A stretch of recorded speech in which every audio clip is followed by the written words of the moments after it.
선지자 하박국이 묵시로 받은 경고라.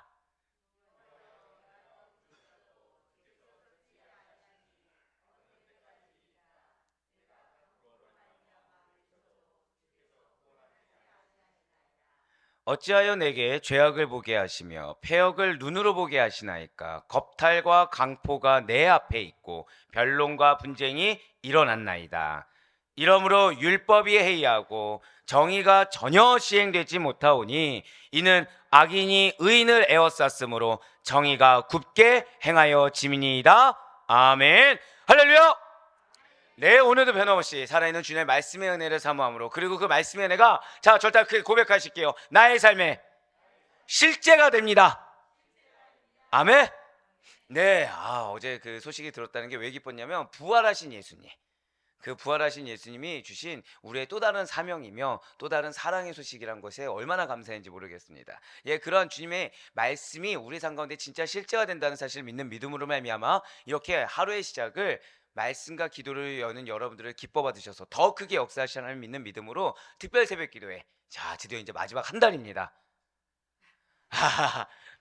역시 아멘이 안 나왔어요. 저 인간은 왠지 한 달로 끝날 것 같지 않다. 예, 끝낼 겁니다. 끝낼 겁니다. 지금 죽을 것 같아요. 근데 감사하고 있어요. 왜죠? 하나님의 위로가 뭐였죠? 자, 사도 바울을 위한 하나님의 위로가 뭐였습니까? 너 일 더해. 네. 사도 바울을 향한 하나님의 위로가 뭐였다고요? 너 일 더해. 대신 뭐죠? 내가 너와 함께 할 테니 너 일 더해. 지금 틈 느끼셨죠? 지금 1초간 가만히 있다가 아멘. 이 머리로 알아요. 근데 하나님 함께 하면 좋겠어요. 힘든 거예요. 힘든 거예요. 눈앞의 현실 어떻습니까, 여러분들? 눈앞의 현실 힘든 거예요. 눈앞의 현실. 악이 막 판치는 것 같고 나는 이 힘든 게 언제 끝날지 모르겠어요. 대체 하나님 왜 이러는지 모르겠다는 거죠. 근데 하나님 우리에게 뭐라고 해요? 너 일 더해. 너 말씀 선포해. 그게 지금 하박국의 심정입니다. 지금 그게 지금 하박국의 오늘 말씀이에요. 네, 그렇습니다. 우리는 이제 새롭게 하박국을 통해서 은혜 받는 귀한 시간을 가지게 될 거예요. 우리 사랑하는 성도님들께서 기도하는데 전도서 어떻게 많이 은혜가 되셨습니까?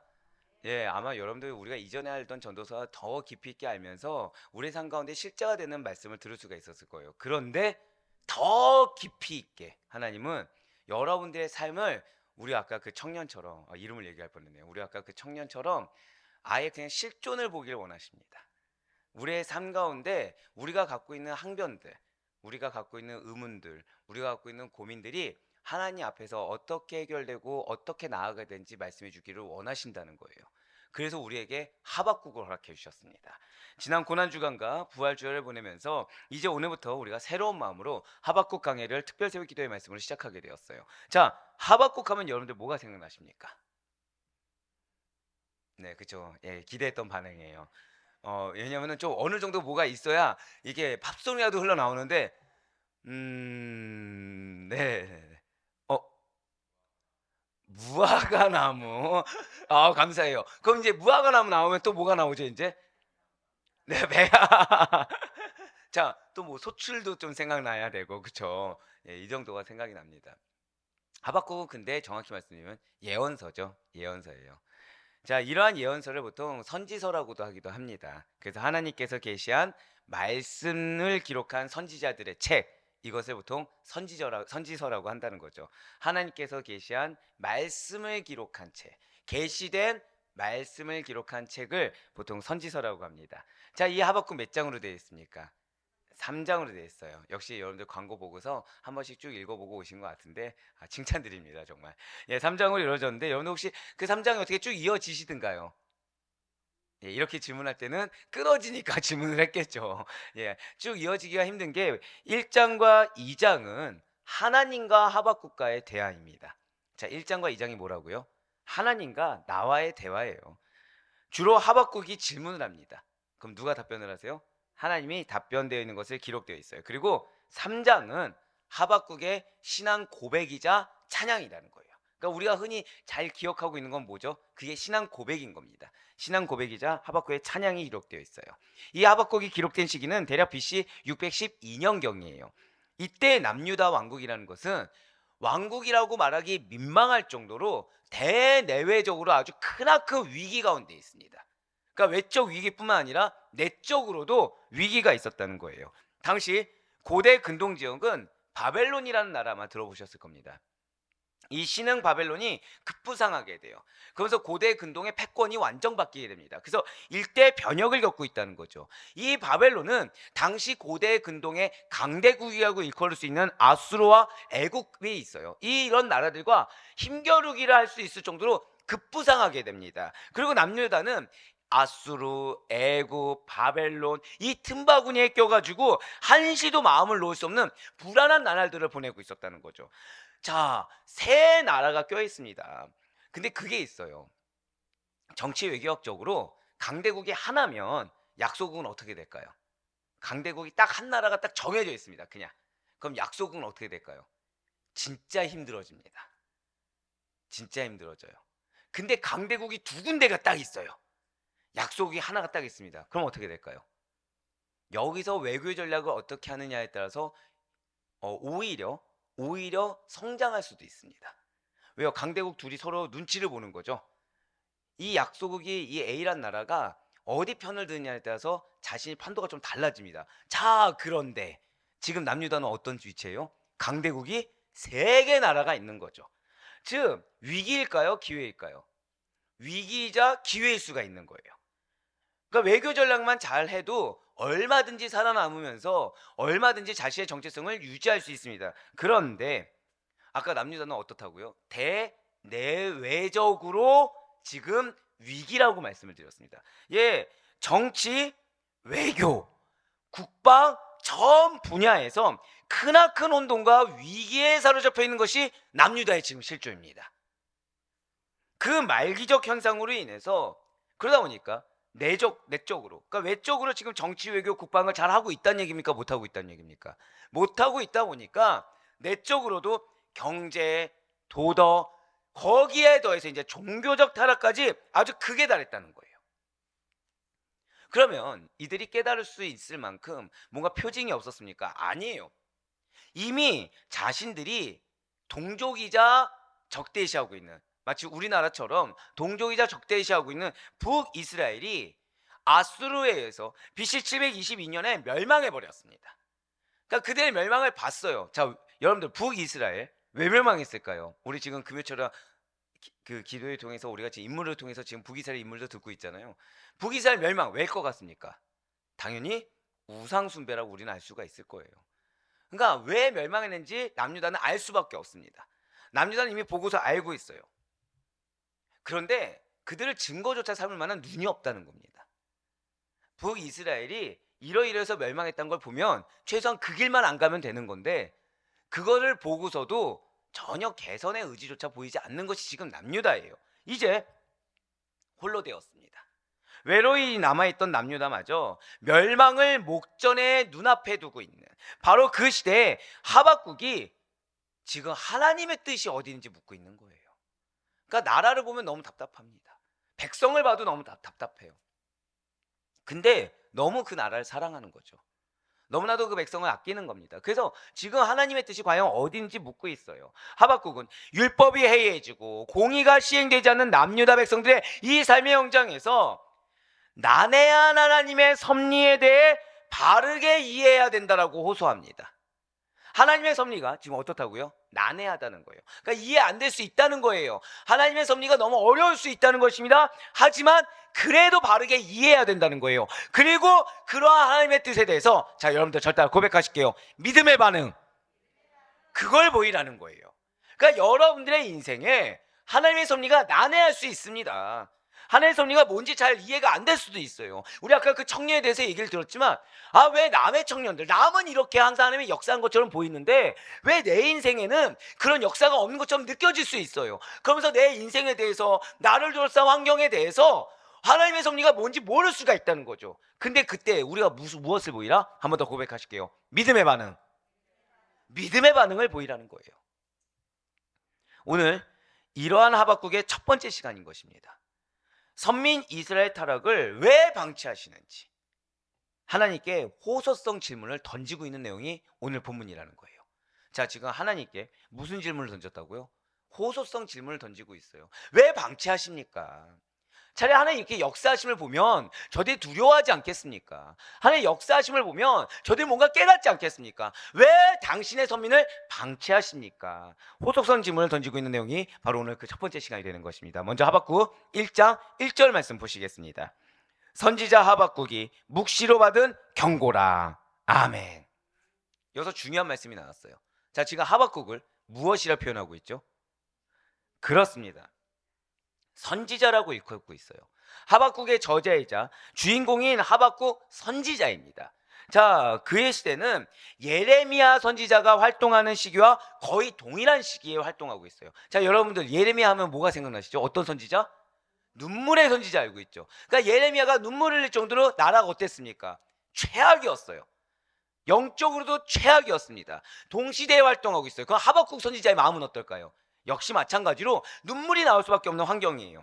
하박국 활동 당시에 남유다는 아수르를 정복하고 급부상한 바벨론으로 말미암아 큰 고통을 안고 있습니다. 자, 지금 세계 강대국 중에 아수르를 지금 바벨론이 드디어 정복해 버렸어요. 그러니까 강대국이 두 개입니다. 국내적으로는 남유다 16대 왕인 요시야 왕이 있고요, 17대 왕이 여호아스 왕이 있어요. 그 뒤를 이어서 여호야김이라는 왕이 있습니다. 자, 근데 이 여호야김이라는 왕이 전형적인 폭군이라는 거죠. 그는 당시 강대국이었던 애굽에게 잘 보이기 위해서 백성들에게 무자비하게 세금을 짜내어 애굽 왕에게 바쳤습니다.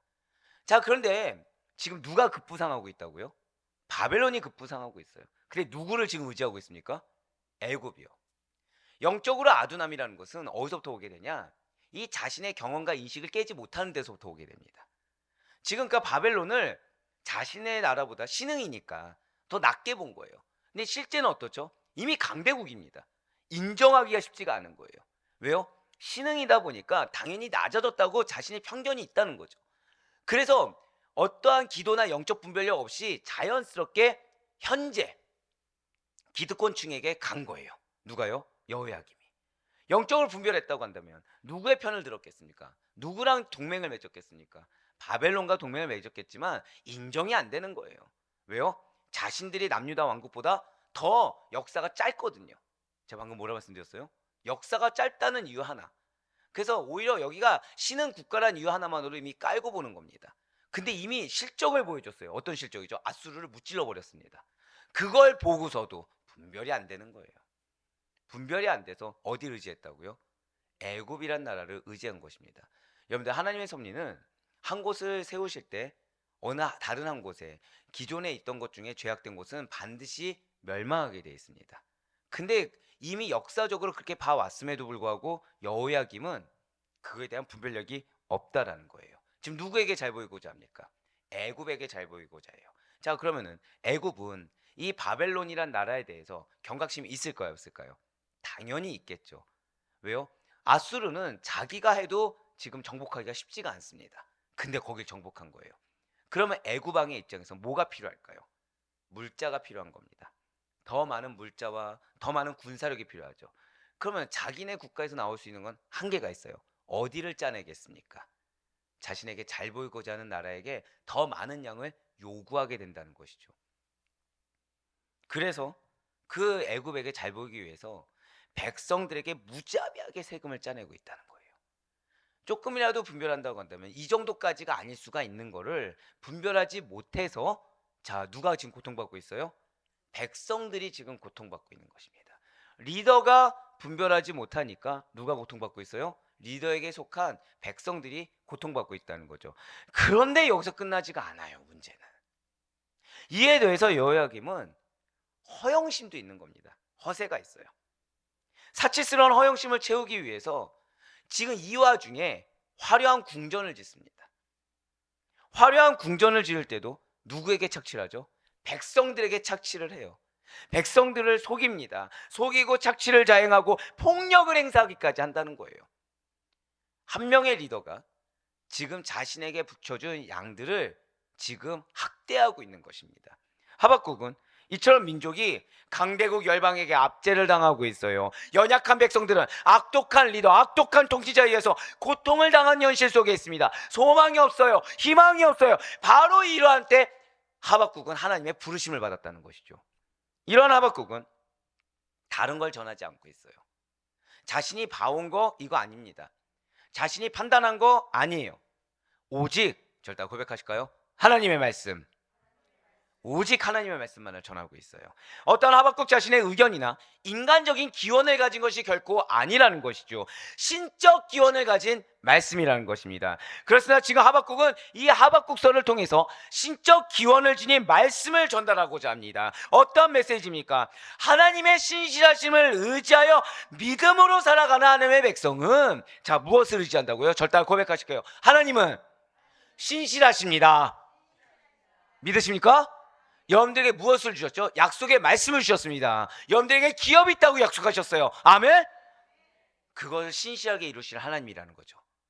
그런 하나님의 신실함을 의지해서 살아가는, 믿음으로 살아가는 하나님의 백성은 어떠한 어려움이라도 능히 이길 수 있습니다. 아멘? 이거 전하고 있다는 거예요. 그 가운데 2절부터 4절까지의 말씀은 이러한 하나님께 대한 선지자 하박국의 질문이 됩니다. 여기서 하박국은 하나님께서 이스라엘 선민의 그 타락을 방치하시고 공의를 실현하지 않은 것에 대해서 항의성 질문을 지금 하고 있다는 거예요. 바로 하박국 1장 2절의 말씀입니다. 여호와여, 내가 부르짖어도 주께서 듣지 아니하시니 어느 때까지리까? 내가 강포로 말미암아 외쳐도 주께서 구원하지 아니하시나이다. 아멘. 지금 하박국은요, 강포와 죄악으로 물든 남유다의 현실이 너무나도 안타까워요. 그래서 하나님의 개입을 간절히 원합니다. 열심히 부르짖어요. 응답하십니까? 안 하십니까? 응답을 안 하시는 것처럼 보이는 거예요. 답변하지 않으시는 것처럼 보이는 것입니다. 왜 그래서 답변하지 않으시는 것입니까? 그 까닭에 대한 질문을 지금 2절 통해서 던지고 있다는 거죠. 하나님께서 더 이상 침묵하지 마시고 하루빨리 자신의 부르심에 대해서 응답하시기를 바라고 있습니다. 왜요? 남녀 땅에서 이 백성들이 더 이상 고통당한 걸 못 보겠는 거예요. 이 영혼들이 고통당한 걸 못 보고 있는 거예요. 문제는 이 백성들이 문제가 뭔지도 모르고 계속해서 더 이상 희망도 없이 소망도 없이 그냥 그 자신에게 주어진 삶 가운데, 그 사이클 가운데 그것이 전부인 양 살아가는 모습이 너무나도 안타까운 겁니다. 그래서 하나님이 제발 개입해 주길 바라는 거예요. 저 악독한 통치자가 빨리 깨닫기도 바라고 있고요. 이 백성들이 뭐가 문제인지 아는 상태에서 정말 진실어리게 하나님께 부르짖길 바라고 있는 겁니다. 더 이상 인간적인 모습을 보이는 것이 아니라 선민다운 모습, 제가 방금 뭐라 말씀드렸죠? 선민다운 모습의 삶을 보여주길 바라고 있다는 거예요. 더 이상 자신들이 선민인 양 착각하는 삶이 아니라 진짜 선민다운 삶, 진짜 믿음이 무엇인지 믿음의 삶을 살기를 바라고 있다는 거죠. 네, 그렇습니다. 지금 현재 남유다의 모습은 말로는 선민이라고 해요. 말로는 하나님의 백성이라고 해요. 그렇지만 하나님을 의지하는 것이 아니라 누구를 의지하고 있죠? 열방을 의지하고 있다는 거예요. 세상적인 걸 의지하고 있다는 거예요. 이러한 고통스러운 상황들을 보면서 슬픔과 탄식의 심정을 애가 형식을 빌려서 표현하고 있다는 것입니다. 사랑하는 성도 여러분들, 우리가 어느 순간에서도 잊지 말아야 될 것이 있습니다. 여러분들이 여러 가지 고난을 당할 수 있어요. 억울함이란 걸 당할 수 있습니다. 막막할 수 있어요. 하지만 그럼에도 불구하고 우리가 잊지 말아야 될 것은 하나님은 의인의 기도를 외면하지 않으십니다. 내가 지금 어떠한 상황에 처해 있느냐, 이거보다 더 중요한 것은 하나님은 지금 여러분들의 무엇을 보고 계시다고요? 우리들이 의인의 기도를 드리는지, 아니면 이 현실의 상황 가운데 마치 이 남유다처럼, 남유다의 이 우매한 백성들처럼 그냥 현실의 상황 가운데 거기에 맞는 인간적인 반응을 보이는지, 아니면 하박국과 같이 선지자들과 같이 의인의 기도를 드리는지, 바로 우리의 믿음을 보고 계시다는 사실을 절대 잊지 마시기 바랍니다. 우리는 타이틀만 그리스도인이 아니에요. 마치 남유다 백성들처럼 타이틀만 선민이 우리의 정체성이 아닙니다. 우리의 정체성은 하나님이 인정하시는 의인입니다. 우리의 정체성은 하나님이 기뻐 받으시는 그리스도입니다. 아멘. 그 정체성을 놓치지 않을 수 있는 여러분과 제가 되길 간절히 소망합니다. 물론 하박국과 같이 오랜 기간 기도한다고 하더라도 마치 듣지 않는 것처럼 여겨질 때도 있을 거예요. 하지만 이는 결코 하나님께서 성도의 기도를 듣지 않으신다라는 것을 의미하는 것이 아니라는 것이죠. 비록 오늘 응답이 없더라도 인내하고 기다리며 끝까지 간구하는 자들은 저 따라 고백하실게요. 반드시 응답을 받습니다. 아멘. 제가 이 하박국서를 할 때 왜 하나님이 하박국서를 할까 의구심이 들었어요. 그런데 어제 제가 그분과의 통화를 듣고서 야, 하나님은 이래서 선택하셨구나 했어요. 지금 오늘 첫 메시지가 무엇입니까? 첫 메시지 여러 가지 중에 지금 첫 메시지가 뭐예요? 절대 고백하실 거예요. 하나님은 믿음 있는 나의 기도에 반드시 응답하십니다. 아멘. 자, 우리 그 청년이 몇 살일까요? 대략 몇 살 같습니까? 저는 그냥 30대라고 할게요. 20대 후반이니까 뭐 30대죠. 그럼 몇 년 기도하실 걸까요? 최소한 20, 30년 이상의 기도죠. 제가 여러분들에게 드린 말씀이 있어요. 저희 어머니가 저희 위해서 몇 년 기도했다고요? 25년 기도하셨습니다. 근데 25년 기도했으니까 아 그래 오래 기도하셨네 하고 끝나죠 저희가. 근데 그 25년 안에 우리가 들어있다고 한번 생각해 보세요. 의심이 될까요 안 될까요? 얘가 변화될 거라고 믿겠습니까 안 믿겠습니까? 안 믿을 만한 환경이 너무 많아요 사실은. 근데 끝까지 믿으시길 바래요. 아 그럼 목사님이니까요 이런 얘기 못하게 하나님은 증거를 보여주셨다고 저는 믿고 있습니다. 물론 아직 가야 될 길이 있어요. 하지만 지금 하나님께서는 우리에게 하박국서 이거를 지금 선포할 때 아예 먼저 표징을 보여주신 거로 저는 믿고 있습니다. 의인의 기도는 반드시 응답됩니다. 의인의 기도는 우리의 믿음만 흔들리지 않는다고 한다면, 그래서 우리가 끝까지 하나님을 의지하는 믿음으로 나에게 붙여주시는, 어제 우리 왜 양육 가운데 들었죠, 하나님이 선택해서 보내신 영혼이라고 한다면 저 따라 고백하실게요. 반드시 응답되고 변화됩니다. 아멘. 그 사실을 믿으시길 바래요. 그러니 성도라고 한다면 하나님께 기도하고 그 응답이 지체되는 것으로 인해서 기도를 포기하거나 기도를 변질하거나 기도에 대해서 내려놓아서는 안 된다는 것이죠. 종종 성도들의 기도에 하나님께서 응답을 지체하시는 거 사실입니다. 그로 말미암아 성도들은 때로 낙심하기도 해요. 내가 생각한 때가 다르다 보니까 이때 응답이 좀 돼야 되는데 그 정도로 급한데 이때 응답이 안 되는 것 때문에 낙심하기도 한다는 거예요. 때로는 마음의 고통을 당하기도 한다는 것입니다. 그런데 여러분들 그걸 기억하시길 바래요. 여러분들만 그런 것은 아니라는 거예요. 아 옆에 있는 사람들만 아닙니다. 다윗 역시 마찬가지였다는 거예요.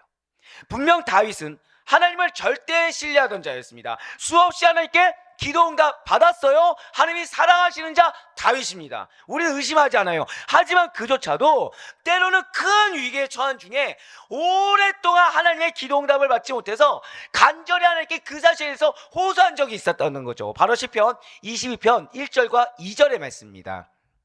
내 하나님이여 내 하나님이여, 지금 뭐라고 얘기하고 있어요? 어찌 나를 버리셨나이까. 기도 응답 받고 믿음이 있다는 다윗인데 지금 뭐라고 얘기하고 있어요? 나 버림받았다고 지금 고백하고 있는 거예요. 어찌 나를 멀리하여 돕지 아니하시오며 내 신음소리를 듣지 아니하시나이까. 내 하나님이여 내가 낮에도 부르짖고 밤에도 잠잠하지 아니하노나 응답하지 아니하시나이다. 지금 다윗 뭐라고 얘기하고 있어요? 지금 다윗이 기도를 안 했습니까? 아니 2절 보면은 밤낮으로 기도했습니다. 근데 다윗은 지금 내 신음소리도 듣지 않은 것 같고 나에게 도움도 주지 않는 나를 버리신 하나님처럼 느껴지는 거예요. 누가요? 다윗조차도. 이 가운데 나는 다윗 이상의 믿음을 갖고 있습니다. 있으십니까? 난 다윗 이상의 신앙을 갖고 있습니다. 있으세요? 아니 없어요. 근데 이게 위로가 되는 거예요. 다윗과 같은 믿음을 가진 자조차도 뭐 때문에 지금 고통을 겪고 있어요? 마치 하나님이 응답하지 않는 것 같은, 마치 하나님이 나를 버린 것 같은, 내 기도가 헛된 것 같은 이러한 마음의 어려움을 다윗까지도 갖고 있다는 것입니다. 이처럼 하나님께서는 의인의 기도에 응답하시면서도 때로는 그 응답을 지체하실 때가 있다는 거예요. 언제 성도의 기도에 지체하십니까? 잘 들으시기 바라요. 첫 번째는 기도하는 성도의 믿음을 보시기 위해서 지체하실 때가 있어요. 자, 언제 지체하신다고요? 저 따라 고백하실까요? 나의 믿음 나의 믿음을 보시기 위해서 지체하실 때가 있습니다. 두 번째는 무엇입니까? 바로 저를 따라 고백하실까요? 하나님의 때. 예, 맞아요. 하나님의 때가 아직 이르지 않았기 때문에 지체하는 것처럼 보일 수가 있다는 거죠. 그러므로 우리는 하나님께서 기도 응답을 지체하실 때, 또는 내가 그렇게 여겨질 때 절대로 하나님을 의심하거나 먼저 낭망해서는 안 된다는 거예요. 한번 저따라 고백하실까요? 반드시 응답됩니다. 아멘? 여기에 대해서 의심하면 안 된다는 것입니다. 조급해서도 안 돼요. 낭망해서도 안 돼요. 하나님께서 응답을 지체하실 때에는 제가 여러분들에게 그 말씀 드리죠. 내가 이해할 수 없는 환경 가운데 놓여질 때, 내가 받아들이기 어려운 상황 가운데 놓여질 때 어떻게 생각하시라고요? 이유가 있다. 하나님의 이유가 있다고 받아들이셔야 됩니다. 내가 이해할 수 없어도 하나님의 이렇게 하시는 이유가 있다고 받아들이셔야 됩니다. 예, 맞아요. 나를 향한 이유가 있다. 근데 그 이유가 우리는 뭐라고 얘기하죠? 한번 더 고백하실게요. 선하신 뜻. 이걸 믿어야 된다는 거예요. 아, 나를 향한 선하신 뜻이 있다. 선하신 뜻이 하나님에 있는 줄 알아야 된다는 거예요. 그래서 응답의 때에 이르기까지 절대 포기해서는 안 됩니다. 오히려 기대하며 기도할 수 있는 여러분과 제가 되길 간절히 소망합니다. 진실로 하나님께서는요, 당신의 백성이, 우리 성도들의 문제가 무엇인지를 제일 잘 아세요. 그래서 성도가 항상 기도하고 낭망하지 말 것을 예수님께서는 누가복음 18장 말씀을 통해서 이미 가르치셨다는 것입니다. 그래서 사랑하는 우리 아델포이 교회 성도 여러분들, 우리들은 의인의 기도, 하나님께 합당한 기도는 반드시 응답된다는 사실을 의심치 말아야 됩니다. 그래서 잠시 응답이 지체된다고 해서 쉽사리 낭망하거나 쉽사리 요동치거나 쉽사리 삶의 행태를 바꿔서는 안 되고, 기도를 멈춰서도 안 되며, 오히려 그럴 때일수록 더욱더 인내함으로 말미암아 더욱더 간절하게 부르짖을 수 있는 여러분과 제가 되길 간절히 소망해요. 왜요? 지금 이 순간이 바로 나의 믿음을 보시는 하나님이 내 눈앞에 계시다. 아멘? 즉 호람대오로서 더욱 뜨겁게 침노하는 자세로 부르짖을 수 있는 여러분과 제가 되길 간절히 소망합니다. 이제 이어서 오늘 보면 하박국 1장 3절과 4절 말씀을 보시길 바라요. 어찌하여 내게 죄악을 보게 하시며 패역을 눈으로 보게 하시나이까? 겁탈과 강포가 내 앞에 있고 변론과 분쟁이 일어났나이다. 이러므로 율법이 해이하고 정의가 전혀 시행되지 못하오니 이는 악인이 의인을 에워쌌으므로 정의가 굳게 행하여 짐이니이다. 아멘. 사랑하는 성도 여러분들, 현실이 어떠할지라도 장차 하나님의 공의만이 굳게 설 것이라는 사실을 의심하지 마시길 바래요. 이미 하나님께서는 여러분들에게 전도서를 통해서 나의 모든 것이 헛되다, 헛되지 않다, 나 헛되지 않다, 유의미하다고 말씀해 주셨어요. 믿음으로 행하는 모든 거 헛되지 않다고 하셨습니다. 하나님 아래에서 행하는 모든 거 다 유의미하다고 하셨어요. 그래서 우리에게 뭐라고 격려하셨습니까? 여러분들의 눈물 다 헛되지 않다, 여러분들 땀 헛되지 않다, 그 사실 믿는 믿음으로 무엇으로 반응해라? 믿음으로 반응하라고 말씀하셨습니다. 과연 그래서 여러분들 정말 믿음으로 반응하고 계십니까? 아니기 때문에 지금 뭐라고 말씀하세요? 의심치 말고 여러분들이 그 믿음으로 행한 것이 장차 하나님의 공의 앞에 서서 응답받게 될 날이 오니까 의심치 말라는 거예요. 주저하지도 말라는 것입니다. 분명 하박국 눈앞에 벌어지는 현실은, 지금 하박국 기도 하나요, 안 하나요? 기도하고 있는데 눈앞에 뭐가 펼쳐지고 있어요? 죄악입니다. 겁탈이에요, 강포예요, 분쟁입니다. 내가 사랑하는 백성들을 위해서 기도하는데 율법조차 해이해져 있어요. 그러니까 정의란 눈을 씻고 찾아볼 수가 없는 겁니다. 내가 뭐 하고 있는데요? 기도하고 있는데, 내가 울부짖고 있는데, 지금 나를 위해 울부짖으니까 하나님이 보내주신 영혼들을 위해서 울부짖습니까? 영혼을 위해서 울부짖는데 변화가 없는 거예요. 이 인간들이 언제 정신 차릴지 모르겠는 거예요. 지금 하박국은, 아니 대체 왜 악인들을 심판하지 않아서, 자 지금 뭐라 말씀드렸어요? 대체 왜 악인들을 심판하지 않아서, 즉 자신의 기도 응답이 지체되는 거, 응답이 안 된 것의 원인을 뭐로 보고 있는 거예요? 하나님이 심판하지 않아서, 하나님이 역사하지 않아서 겁탈과 강포가 일어나게 하시며 의인으로 하여금 왜 고통을 당하게 하는지 묻고 있다는 것입니다. 하박국의 이러한 질문은 하나님을 공의로우신 분이며 의인과 악인을 그 행위에 따라 갚으시는 분으로 이해하고 받아들이고 있음을 지가 하박국을 시사하고 있어요. 진실로 맞습니다. 하나님께서는 각 사람에게 행한 대로 보응하시는 하나님이십니다. 믿으십니까? 예, 참고 선을 행하며 영광과 존귀가 썩지 아니함을 구하는 자에게 영생으로 보답하시는 분이세요. 상급으로 보답하십니다. 오직 당을 지어 진리를 따르지 아니하고 불의를 따르는 자에게는 진노와 분노를 하시는 하나님이시라고 사도 바울은 로마서를 통해서 이미 고백했어요. 예, 맞아요. 그 행위에 따라 갚으시는 것은 분명 하나님의 보응의 원리가 맞습니다. 그렇지만 사랑하는 성도 여러분들, 정말 여러분들의 삶을 보니까 이렇게 보응의 하나님이 역사하십니까? 정말 선에 따라서, 여러분들의 믿음의 인내에 따라서 선으로 보응해 주십니까? 우리는 하박국과 같은 질문을 던질 상황이 허다하다는 거죠. 내가 믿음으로 기도하는데 응답이 안 돼요. 오히려 믿음으로 기도하면 기도할수록 육신이 쇠약해집니다. 오히려 아파져요. 힘들어져요. 억울한 일만 당할 수가 있다는 거예요. 그때 의심 듭니까? 안 듭니까? 의심이 들어요. 항변이 들어요. 그러다 보니까 우리가 자연스럽게 세상적인 방법을 추구합니다. 하지만 하나님께서는 이미 우리가 잘못 알고 있다는 거예요. 오해하지 말아야 된다는 것입니다. 자, 이걸 잘 기억하시고 평생 새겨놓으시길 바래요. 인과응보의 원리는요, 하나님께서 현재 세상을 통치하시는 보편적 원리가 아닙니다. 자, 제가 뭐라 말씀드렸어요? 이거 진짜 그냥 기억하시고 새겨두세요. 인과응보의 원리는 하나님께서 이 세상을 통치하시는 보편적 원리가 아니라는 거예요. 반드시 기억하시길 바래요. 인과응보의 원리라는 것은 하나님께서 현 세상을 통치하시는 보편적 원리가 아니고요. 그럼 어떤 원리이냐? 절대 고백하실까요? 최종적인 심판 원리. 인과응보의 원리는 현 세상의 통치 원리가 아니라 하나님의 최종 심판의 원리인 것입니다. 그러면은 현 세상에는 무엇으로 통치하십니까? 진실로 하나님께서는 현실에서는 인과응보의 원리가 아니라 오히려 절대 고백하실까요? 은혜의 원리. 맞아요. 예수 그리스도의 십자가에 죽으신가 못 박혀 죽으신가 부활하심으로 말미암아 다시 살아나심으로 말미암아 성령님이 내리신 그 다음부터는 은혜의 원리로 세상을 통치하신다는 거죠. 왜 이겠습니까? 최종 심판의 원리는 보응의 원리인데 그 직전인 이 세상에서는 왜 은혜의 원리로 다스리시는 것입니까? 그것은 앞에서도 말씀드린 것처럼 악인이라도 구원에 이르기를 원하시는 하나님의 마음 때문이라는 거예요. 즉 하나님께서는 악인들까지도 회개하고 구원받을 수 있는, 절대 고백하실게요, 회개의 기회, 지금 회개의 기회를 주시는 것입니다.